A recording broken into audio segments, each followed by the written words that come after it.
Good afternoon, everyone. I hope you guys had a nice lunch. That was pretty kind of a long lunch break, right? So my name is Suyash, Suyash Sonawane. I work for a company called Wayfair. I'm a senior software engineer over there. I've been working in search for about 5 years. Here with me is my colleague. Hi, I'm John Castillo, also working at Wayfair on the search technologies team. Been working on search for Wayfair for 3 years. Suyash is going to continue opening up. I'm going to be returning afterwards. Thanks, John. So today we are going to talk about how to use the techniques like opinion mining and sentiment analysis to discover hidden product features. And we have used this technique to improve search relevance on some of the interesting queries on Wayfair, and we'll show you how. So talking about Wayfair, how many guys have actually heard about Wayfair? Oh, quite a lot. Nice. You guys watch a lot of HGTV, I guess. A lot of advertisements. So Wayfair's company actually started in 2002. It was known as CSN Stores. And then it got branded to Wayfair actually in 2011. The company has grown quite a lot since then. It has about like 10,000 employees. Like about 20-25% of them are engineer data scientists. And when we say Wayfair, it's not just one store. There are 5 different brands, Wayfair.com being the flagship brand. And we have about 8 different stores and 5 brands and 8 stores. So that means Wayfair.com, the flagship brand, is present in 4 different countries: US, Canada, UK, Germany. Overall, about 10 million products. Our Solr index is much larger than that. We index a lot of other stuff, so the index size is almost like 80 million. And we have about 2 million daily visitors, and that means there is a lot of search traffic going on. We have been growing quite a lot. Customers are finding Wayfair more relevant for their furniture decor search. And in last quarter, the active customers were about 13 million. And it's been grown quite a lot in the last couple of years. And what that means is that our search infrastructure has been actually getting under a lot of load. We almost double our search infrastructure every year, and still we are probably going to double it next year as well. So before we get into the details of the session, I want to talk about the kind of story that how we came up with this idea and how we started this project at Wayfair. So at Wayfair, we have this culture of hackathons where there are hackathons every 6 months. And there are a lot of cool ideas that come out of it. For example, if you have heard of Wayfair's augmented reality, virtual reality, that started as a hackathon. The visual search that you can take a picture of something on Wayfair's app and search and find the matching products. That also started as a hackathon. And this project that we're going to talk about was also a hackathon idea. So basically, John and I were thinking about how can we make the reviews section less frustrating. When you go to any reviews page, if it's a popular product, there are about like thousands of reviews. And you don't want to read all of those, but we were thinking that can we find a way to show this information in much more concise manner? Can we extract the key things that people are talking about and show that as a summary so that when customer comes to the product page, they see kind of nice summary of what is good and what is bad about the product. And we decided to do this project as a proof of concept. And we actually ended up winning the hackathon, and that means we get to implement that in production. And both of us work for search, obviously. So when we were actually doing it, and we started looking at the data that was coming back from it, we realized that this data could be very useful for search. So we decided to just compare the data that was coming out of it and try to see how many search terms that people use on Wayfair are actually using the same terms that we are actually discovering in reviews. And there was quite a lot of overlap. So that's why we now decided to use that data for search, and here we are talking about it. So this is how we're going to proceed. We're going to take an overview of how the search at Wayfair works, and then John will talk about how we actually analyze reviews and get that information. And then in the last part, we'll see how to integrate this information in Solr. There are different ways to do that. We'll go over only one due to the time constraints, and in the end, we'll have some time for question and answer. So search at Wayfair, right? So Wayfair is slightly different than a typical e-commerce website where you have like really wide selection of categories. But in Wayfair, there is like a lot of a deep selection. For example, this table lamps, there are so many varieties that you can't really find a way to easily distinguish this versus this when you're trying to query for this particular lamp, right? So customers also find it really hard to describe one particular product. But when they are looking for, because they have a particular style in mind, they are kind of looking for a better way to describe their queries. So if you're searching for something like this, right, if you can search for 8x10, gray 8x10 geometric rug from the brand called Mistana, we actually narrow down the results by quite a lot. For example, we have about 100,000 rugs on the website, but here you see only 42. And that's because we have applied all those filters here. And those filters are coming from right from the query. So there is a query intent engine working behind the scenes that we'll come to it shortly, that actually detects like what the keyword in your query means and how we and how to apply that and automatically filter your search results so that you would see more relevant products on the top. And another type of queries are where there is no auto filtering, but you still see more relevant results. Like this is looking for large wood bead chandelier, and here they are on the top results. And even though there is no auto filtering, the results are relevant because there is learning to rank working in the background.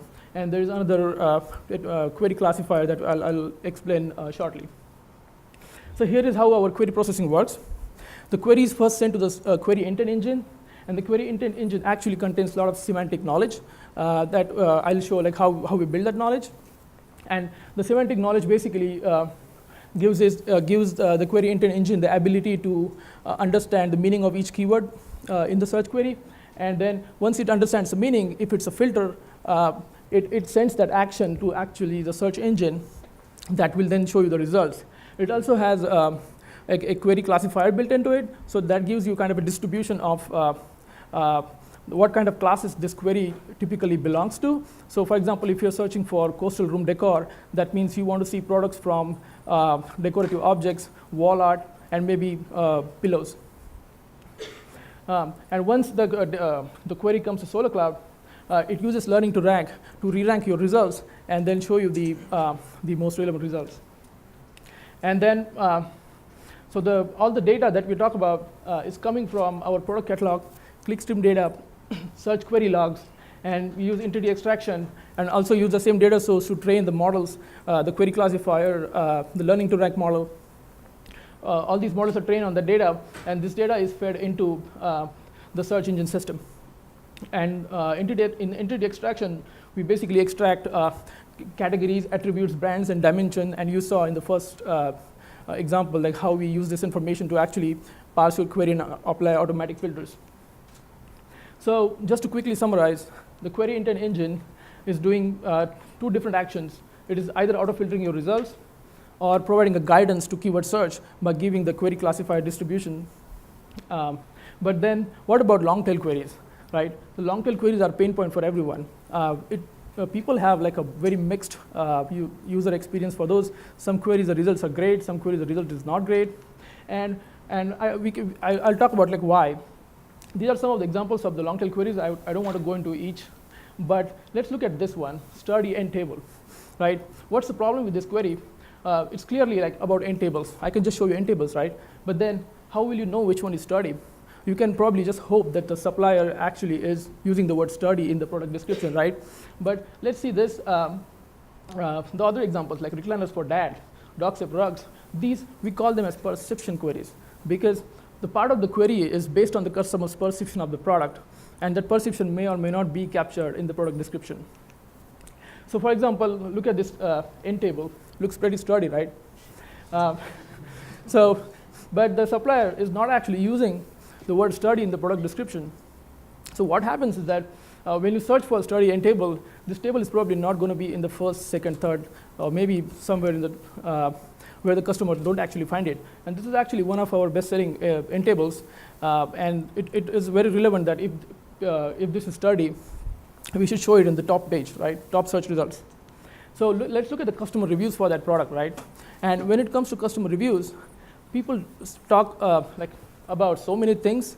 Like they talk about their dog, their cat, their husband, wife, right? But then somewhere in there is information hidden there, right?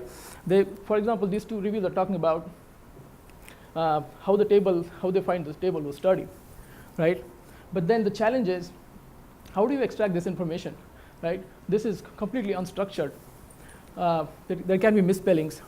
There can be a lot of grammar issues. People don't always follow the best grammar practices while writing reviews. And there's a lot of irrelevant info, which may or may not be useful for your search, right? So now John will explain how exactly we extract this information and make it usable for search. Thanks, Suyash. That was great. So as we saw, there's a lot of useful information in product reviews. It's really a mountain of knowledge. Our goal here is to give our customers access to this mountain through search. We want to make our customers certain that whenever they search for something, they're going to get the perfect sturdy end tables when they search for it. Let's now look at what it's like to mine this mountain. So before we initially had the idea of using product reviews, we're working towards a goal of showing more relevant results to our customers for those search queries that are often subjective. Who knows for certain what a cute pillow is? I don't. We need to figure out what products match those queries. Given this context, what could we do? Well, we tossed around a few ideas. Some were a little more far-fetched than others. Here are a couple. Our suppliers were already giving us a lot of product descriptions. So we thought, can we just ask our suppliers to add the word sturdy, cute into the product descriptions? Well, simple enough, pretty brute force, but it could work. The thing about that is, what if our suppliers say something is cute when it really isn't? How about we have our in-house merchandisers start adding trendy adjectives to all our products, and we have millions of them. Other problem with that is, what if over time a pillow is no longer cute because there's a new fad going on? We'd have to spend hours and hours changing our product catalog. Again, that couldn't work. Well, we thought, what if we hire a workforce of search interpreters in real time reformulate our customer search queries in a way that it works better for our search engine? Well, that obviously wasn't going to work. The main reason was we were going to hire millions of full-time search interpreters.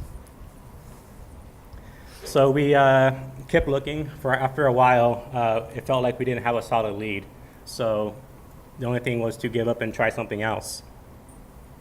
Well, let's revisit this customer review. As you can see, it's a huge block of text. We don't want our customers to have to read this block of text on a product page when they're sifting through thousands of these, nor do we want any of you to read it right now. The takeaway here is our customers are giving us millions of customer reviews, and they're telling us each time what's important to them. As you can see in this example. Here is some highlighted opinions. There are aspects in the sentences. I'm not going to go over each one of these, but the goal here is to expose this information to our customers through search. It's free data. Why not use it? Now, the next step is identifying which opinions are negative, neutral, positive. And for this, there are different granularities of sentiment analysis that we could have chosen. We're going to talk about those now. The first level is document level sentiment analysis, where you take as input the entire product review and give back as output a single score for that review. As you can see here, this is more or less equivalent to a star rating that customers already give us. So the benefit of using this level of sentiment analysis is to validate one another, trying to identify if a customer is honest or not. But with this level, we're missing a lot of information, which is quite apparent when customers are writing their opinions about a product. They often separate their ideas by sentences. This is a lot better. Our customers usually give us one opinion per sentence when they're nice, but sometimes, as you can see, they're separated by commas, different punctuations, and more complex English grammars, or lack thereof. So we need something more better, because when customers search for a keyword, they usually use keywords to search, not sentences. This is the level of sentiment analysis we're most interested in, is aspect-based sentiment analysis, where we extract all the opinions from sentences, we deduce the sentiment for that opinion, and we associate it with the aspect of the opinion. As you can see here, the assembly was somewhat difficult. That's a negative opinion for the aspect assembly.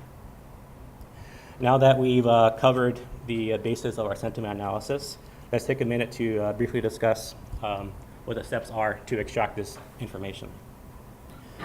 let's look at this brief example to tie it all together. We have a snippet here. We then identify the opinions in that snippet. There are two here. There is a negative opinion for the assembly requirement of this product, and now there is a positive opinion about the sturdiness of this end table. And here's a brief flow of the data after we've extracted it. As input, you have the product review. From there, you split it up into sentences. And from there, a sentence can have multiple opinions depending on the customer's writing preferences. So here, two opinions, but each opinion has one aspect or one target for the sentiment. Now, we've talked a lot about opinions, and afterwards, after this talk is over, you're gonna probably meet up with your colleagues and compare talks, speak about what you liked and disliked. You may unknowingly start using comparative opinions, or you may give sarcastic jokes to one another, implicitly giving an opinion about something else. So now we're into the role of opinions. Natural language processing, it's more complicated than this just handling direct opinions that we've seen so far. There's comparative opinions, where you compare this or that. This customer compared the product they bought from Wayfair versus the product they bought previously. You can implicitly or indirectly give an opinion. My hubby and I put it together with no problems. It's a positive sentiment about the assembly. Or you can say, you can be implicit or explicit about each of these types of opinions. For example, you can refer to the sturdiness of an end table by saying it can't be tipped over. Or you can explicitly say it here, very sturdy base. But there's something else. Customers often leave aspects without a clear reference to that aspect in the text. For example, if a customer says, "I love it," what is it? Well, they're generally referring to all the aspects of the product they're reviewing. And in this end table, there's one aspect we've already discussed, sturdiness, and there's also the aspect of the sliding table. You may also have referred to these aspects as features.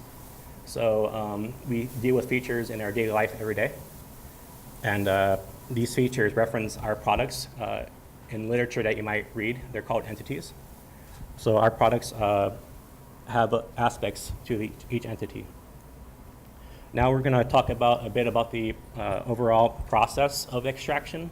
You can modularize it similarly to this, where you have as input customer review. You have a sentence extractor that parses a sentence and identifies where you should cut off a complete thought. After that, you have an opinion extractor, where you'd take the sentence that was split apart and try and identify if this sentence is sentiment bearing or not. If so, extract the sentiment statement. Usually it's a lot shorter than the sentence itself. From there, you'd extract the targets of the opinions with the target extractor, and you'd apply sentiment analysis to the opinions. Here's a step here that I'm going to talk about a little later, but it's ranking and filtering. The goal here is to only keep useful aspects for search. There are many aspects that we could use for extracting opinions and sentiments, or opinions and aspects. These are some of the approaches that we tried at Wayfair. One of them is grammars. Grammars, you may also have been familiar with them by using context-free grammars, where you create a formal grammar and you mostly plug and play. You can pass this to a parser, and you'd get a pass rating or not pass rating. So if someone says, "I absolutely love it," this grammar would say it's an opinion. The next up, we have syntactic patterns. These are more flexible than grammars. The goal here is to eliminate those words that are not necessarily useful for us, like stop words in search or domain-specific stop words that contribute no benefit to the query. The thing that you need to look out for here is that if you're allowing too many stop words in between each piece of this sentence, you may inadvertently be changing the meaning of a sentence. So it might be a lot of words in between, so you need to play with that a little bit. And the next approach you can do is supervised learning. This is where you have a lot of examples of extracted or labeled data for sentences, where you say this part is the entity, this part is the opinion statement, and this part is the aspect. After enough examples, your program can say, I've seen this kind of similar before. The only thing that's changed is the entity, and it would try and identify that correctly for you. So now, I touched you a little bit before. There's more approaches that you can use. You can use unsupervised learning, but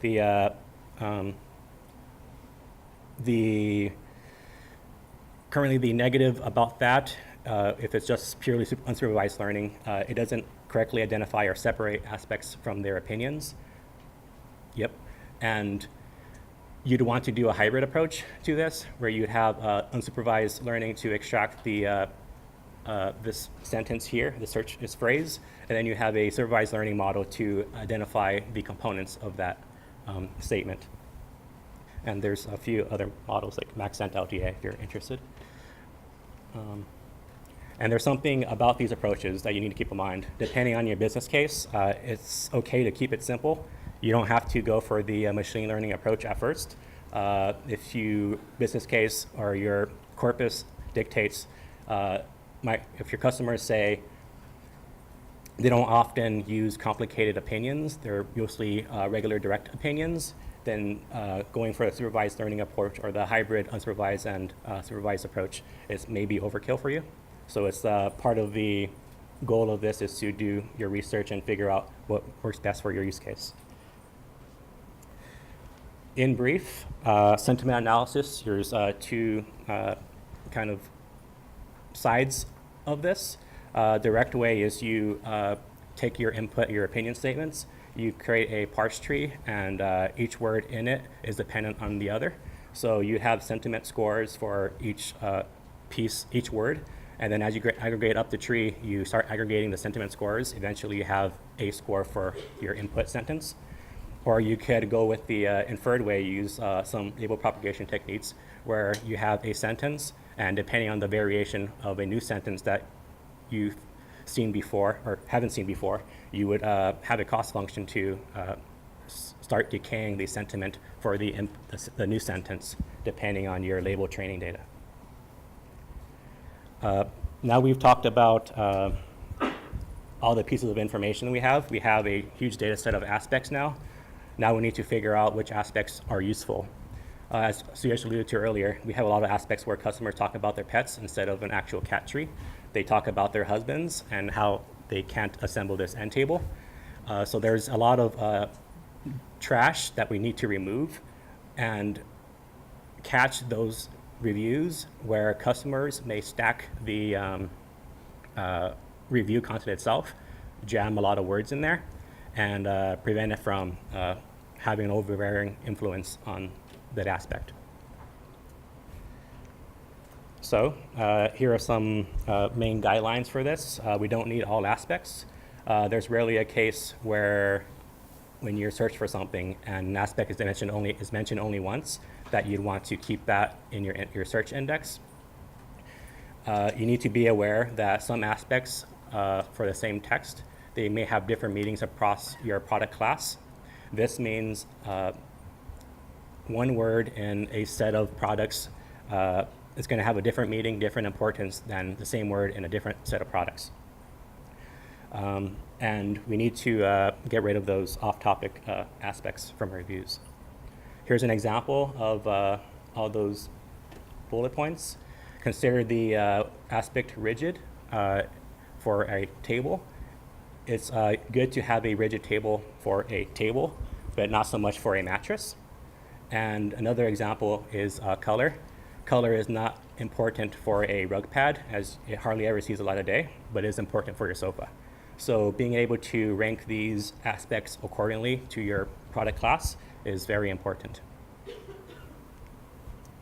Another important thing is aspect classification. This is very common or text classification is very common. This is where we try and map all the words that are referencing the same idea under the same umbrella, so that when customers are searching for price, they are shown the same results as another one using the word cost. This is obviously very important for search relevancy, and When you are doing this, you're going to have to consider this before you start ranking your aspects or afterwards. You're going to have to re-rank them or sum up the scores for each. And now Suyash is going to take it away with how we made this available to customer with search. Thanks, John. That was also great. Can we do question and answer later? We just need to go through this. Sorry. Thanks. So Solr integration. So John explained how we get the opinion and aspect data, but now the real question is you want to use this data for actual search purpose. But now there are some things that you need to do before you actually use this data, because once you try this technique, there's going to be a lot of noise that you have to remove. And John kind of touched on some of those things like aspect grouping and ranking. What we're talking about here is the data pipeline that John just explained. He talked about how to do the aspect and opinion extraction and sentiment tagging, and we're going to do the ranking over here and then use this information for Solr. So this basically shows the complete picture of how we get different data sets to actually rank products from search. So there are 3 ways you can do this. Obviously, the synonyms generation. If you remember this slide, there are a lot of aspects that have same meanings. So you can actually enrich your existing set of synonyms or even map new synonyms to your existing synonyms and start doing better search. Another approach is product tagging. This is what we're going to explain in the next slide. Here, you basically find the right aspect to tag, and once you have all the products that are having the relevant aspect tagged, you can just use your normal search. You don't even have to do synonyms. And then filter discovery. This is something interesting. Like, for example, the word sturdy, right? If in your end tables, thousands of end tables, and you are seeing a pattern that there are a lot of end tables that are having the word sturdy, but you don't really have a filter for it. So using this data, now you can have a discovered filter section on your left nav that you can show to customers who may or may not be aware that this is one thing that they can filter on. So now there's a lot going on in this slide, but let's focus on the bottom part. Sorry for the people who can't see it, but it's basically a hierarchy showing that how the data is structured. You have a class at the top of end tables, and then there are different SKUs, and each SKU has a review, and then there are aspects. And the point here is that there are going to be aspects that are common in different reviews. And now if you just try to see which aspects are more common, and if you look at the whole class, it's very easy to make sense of like which are the most important aspect for that particular class. And the reason we are grouping them by class is because the way people talk about end tables, they may use different terminologies when they're talking about, let's say, rugs, right? Assembly, they will talk about assembly in the end table review, but assembly doesn't make sense for rugs, right? So once you have these aspects, you can, so here is like a list of steps that you can do. Basically, we only have to work with positive aspects, right? Your sentiment analysis has to just get rid of the negative aspect. You don't want to show products which really suck at some of the things that people are searching for, right? And then once you have the positive aspects, you have to obviously group them by class and then find top K aspects. You choose a number based on how many products you have and how many aspects you want to tag. And basically, for each product, if they contain the top aspects, you basically tag that product with it and get rid of all the aspects that are not in top, because it could be a noise that only one customer had a bad experience and you don't want to use that for your search. And then once you have all the product tag, what you need to do is, if you're using Boost, pre-configured Boost, we try to use different boost, but the kind of boost that works for us is that you have to boost it very close to the way you boost your product description, because then that way it will act as if this word was in your product description, right? You don't want to boost too much. Choose a value which is very close, not too high. You can experiment this. And then if you're using LTR, this is really a good signal that you can add to your LTR model. For example, if you're using like your click data, then you can add one more feature that says if the query contained a match on aspect or not, and if it is, then that new feature will definitely integrate the aspect that you have into your LTR, and you'll automatically start seeing better results. So now let's look at some of the examples, like what happens when you actually search for these queries on Wayfair. You can even test this now. For example, study end tables, right? So these two end tables, they are actually coming from a match on the reviews, but then there are other tables And here is the table that we just looked at. It shows up in the first page because it's relevant. And then the other tables are showing up because they have either the word study in the product description or the product name. So having a properly configured boost will give you a nice combination of products that are coming from reviews and also coming from the regular relevance. Another example is the cute pillows, right? Who wouldn't agree this pillow is cute, right? But if there was no match from reviews, this would have been hidden in the second or third page of the search results, and you would miss buying this. So we did an A/B test on this, and we actually saw that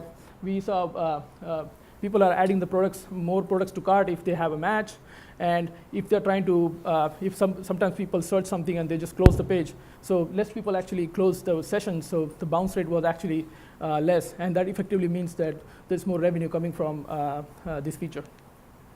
So just to recap, the lessons learned are, if you're using this technique, use only positive sentiments, don't use aspect without ranking, do group your aspects, and use the boost. And also, you have to track the performance of at the keyword level, because there's going to be some aspects that are really like doing bad. They were probably better off without tagging. So because you're tagging, tracking the performance of each query, the queries which are seeing like negative performance, you just get rid of those aspects.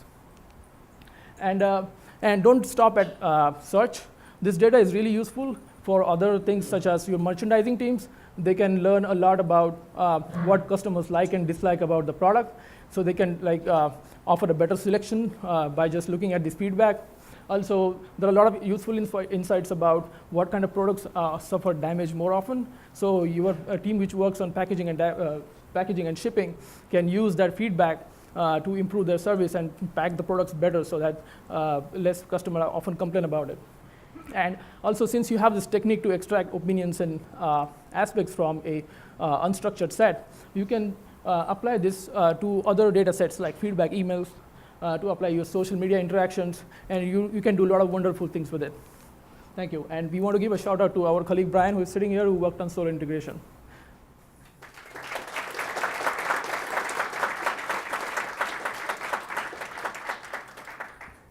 Any questions? Please. How did you come up with the Synonym keywords like cute or, more and things like that? Sorry, I can't hear you. Sorry. How did you come up with the Synonym keywords like cozy or cute, like colorful? So Was it hand-curated to start with? So that's something that I missed out on in the presentation. So when you're attempting to extract aspects, it's good to have a hybrid model, where for Wayfair we have already hand-curated attributes like color, style. So that would be in our static data set that we already have pre-approved. And as we're trying to mine this data from customer reviews, you start realizing that there's some number of n-grams that are being used in the same way. So that's where you'd dynamically extract these new aspects. And during the ranking and filtering step, you need to, after we use a variation of TF-IDF to do this, so you'd have some threshold after you normalize the scores for across the data set by class. After you do that, you'd give your static aspects some like a lower threshold because we trust them. But for your dynamic ones, like cute and soft and things like that, if they are occurring enough in your data set for that class, then they are validated. So that's where we discover them. Do you also tie timestamp information together with the aspect information? Because product may have evolving aspects, like or reviews. So the question is, do we use timestamps while evaluating the aspect data? The answer is no. And this is very interesting. We haven't looked into it, but the rationality is that if you're offering better service and if the more recent reviews are like the better reflection of the current service, right? So over the time, if the service is getting better, you will obviously have the ranking that methodology that you're using by grouping them by class. If the number of mentions are really high, even though they are old, that's going to count somewhere. But then since you are only taking care of the positive aspects, if there is something negative, that will automatically filter. Okay, and how do you benchmark the performance? Because you said it increases your metrics, but increased by how much? Uh, So the question is like how much it increased our add to cart rate by. Unfortunately, we can't disclose that, but it was significant that we are actually using this in production now. Any other questions?